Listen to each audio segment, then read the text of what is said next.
একটার পর একটা পরীক্ষা, অ্যাসাইনমেন্ট, প্রম বুক, প্র্যাকটিক্যাল এসব দিতে দিতে আমরা রীতিমতো ক্লান্ত। তাই একটু শ্বাস নিতে কাছেই কোথায় যাওয়া যায় সেই বিষয়ে গোল মিটিং করে ঠিক করা হলো যে ভাটিয়ারির গলফ ক্লাবে ঘুরতে যাব সবাই। যেই বলা সেই কাজ, আমরা কয়েকজন মিলেই চলে গেলাম। সবাইকে একসাথে পাওয়া অবশ্য খুব মুশকিল। মাসিম ভাইকে দেখা যাচ্ছে না। এই গলফ ক্লাব পর্যন্ত ভাড়া কয় টাকা? যেখানে আমি 25 টাকা কম লাগছে। তো গলফ ক্লাবে যেতে গিয়ে হয়েছিল আরেক বিড়ম্বনা। চলুন দেখে আসি এই ছোট্ট ব্লগে আমরা কি করলাম, কোথায় গেলাম, আদৌ আমরা গলফ ক্লাবে ঢুকতে পারছি কিনা। তো সবার প্রথমে আমরা ক্যাম্পাস থেকে বেরিয়ে 1 নম্বর গেটে আসলাম। 1 নম্বর গেটে গিয়েই বাসে উঠলাম, যেটা হচ্ছে বর্দিঘির পাড় নামায় আমাদেরকে। বর্দিঘির পাড় থেকেই উঠে পড়লাম ওই বড় চাঁদের গাড়ি যেগুলোকে বলে। গলফ ক্লাবে যে অ্যাকচুয়ালি 2টা গেট আছে সেটা আমরা কেউ খেয়াল করি নাই। আমি এই রাস্তা দিয়ে প্রায়ই যাওয়া আসা করেছি এর আগেও, কিন্তু আমার মাথায় ছিল না যে একটা গেট দিয়ে শুধুমাত্র ভিআইপিরা ঢুকে। ইভেন আমি জানি না আমাদের সাথে দারোয়ানটা কেন এরকম করলো। আমরা ঢুকতে গেলাম কিন্তু আমাদেরকে ঢুকতে দিল না। ইভেন কোনো রিজনও দেখাচ্ছে না। আমি জিজ্ঞেস করলাম যে অ্যাকচুয়ালি হয়েছেটা কি, মানে আমরা ঢুকতে পারবো না কেন? অনেকেই তো দেখেছি এর আগে ঢুকতে, বা বাইরে তো কোনো ইনস্ট্রাকশনও লেখা নাই। প্রপারলি কোনো অ্যান্সারই দিলেন না। কুত্তা হারামজাদা। ইউ ক্যান সি এই পেতনিটা আমাকে কেমনে মারতে থাকে। তো আমরা মন খারাপ করে সামনের দিকে হাঁটছিলাম। হাঁটতে হাঁটতে দেখি যে এখানে আরেকটা গেট। এই গেট দিয়ে ঢোকার সময় ওরা কেউ সাহস করে ঢুকতে চাচ্ছিল না। বলছিল যে আবার যদি আমাদেরকে অপমান করে বের করে দেয়। তো আমি আর রানা আগেই ঢুকে পড়লাম। আমরা যে কিসের কি, মানে কে কি বলবে, এত এত কিছু চিন্তা করার কি আছে ভাই। পরে দেখলাম যে কেউই কিছু বললো না। আর এখানে ঢুকে দেখলাম যে গলফ যেই জায়গাটা খেলা হয় সেই জায়গাটা একদম সংরক্ষিত করা। আচ্ছা কি সবাই চা খাবে? হ্যাঁ, চা অর্ডার দিই সবার জন্য। আমি নাই। নাকি You can see how गरीब we are. तू मेरे से प्यार करती है या नहीं?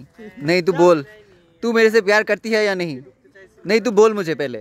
এখানে এক একটা জিনিসের দাম শুরুই হয়েছে 150 টাকা 200 টাকা থেকে। হ্যাঁ, একটা কফি 190 টাকা দেখলাম, তারপরে হচ্ছে চা দেখলাম 100 টাকা। সো আমাদের জাস্ট মাথা ঘুরে গেছে, দরকার নাই।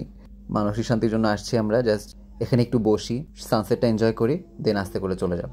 চাইছিলাম একটা অ্যাস্থেটিক ওয়াকিং ভিডিও বানাইতে, এই পেতনিটা অল টাইম আমার ভিডিও খারাপ করবেই।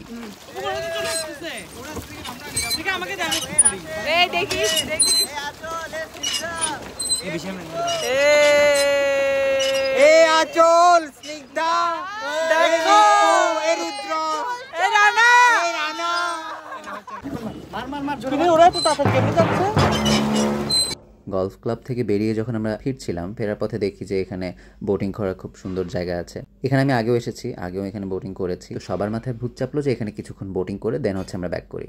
And trust me, the view was mesmerising. এই শান্তিটাই খুঁজছিলাম অ্যাকচুয়ালি। তখন মনে হচ্ছিল যে সবাই মিলে এলে কি মজাটাই না হতো।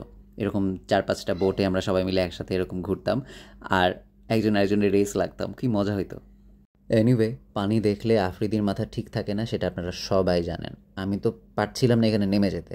দেন অ্যাগেইন একটু ভয়ও লাগছিল যে হুট করে যদি কোনো একটা কুমির চলে আসে আমার কামড়াইতে। তো এখানে অনেকগুলো প্যাকেজ আছে, তার মধ্যে আমরা নিয়েছিলাম 1 ঘন্টার প্যাকেজ। আর 1 ঘন্টায় পার পার্সন 100 টাকা করে, এক বোটে 4 জন করে, সো 400 টাকা। তো এই যে শাকচুন্নিটাকে একটু অ্যাস্থেটিক ভিডিও বানায় দিচ্ছিলাম। অ্যান্ড শি ইজ লাইক, আমার আছে জল, আমার আছে জল, আমার আছে জল। আমার মাথায় খালি শয়তানি বুদ্ধি। আমি ওদের বোটটাকে আক্রমণ করার চেষ্টা করলাম। মুখোমুখি জাহাজে জাহাজে সংঘর্ষ, মুখোমুখি জাহাজে জাহাজে সংঘর্ষ। পানি এত ঠান্ডা ছিল, আমি অনেক ওদের মাথায় এরকম চুবাই রাখছি। ইচ্ছে করছিল এখানেই থেকে যাই। সারাদিন যদি এমন শান্তির কোনো জায়গায় থাকতে পারতাম। কোনো কোলাহল নেই, কোনো শোরগোল নেই, কোনো হর্নের আওয়াজ নাই, কোনো চিল্লাচিল্লি নাই মানুষের, শুধু নীরবতা, নিস্তব্ধতা আর প্রশান্তি। এরপরে ওদেরকে কিছু ফেক কাপল ভিডিও করে দিলাম। ওরাও পোজ নিচ্ছে, ঢং করছে, লজ্জা পাচ্ছে। অ্যাকচুয়ালি আমরা পালাক্রমের নৌকা চালাইছি, মানে দুজন দুজন করে শিফট করে নিয়েছি, না হলে এক নাগারে চালাতে গেলে অনেকক্ষণ পা ব্যথা করে।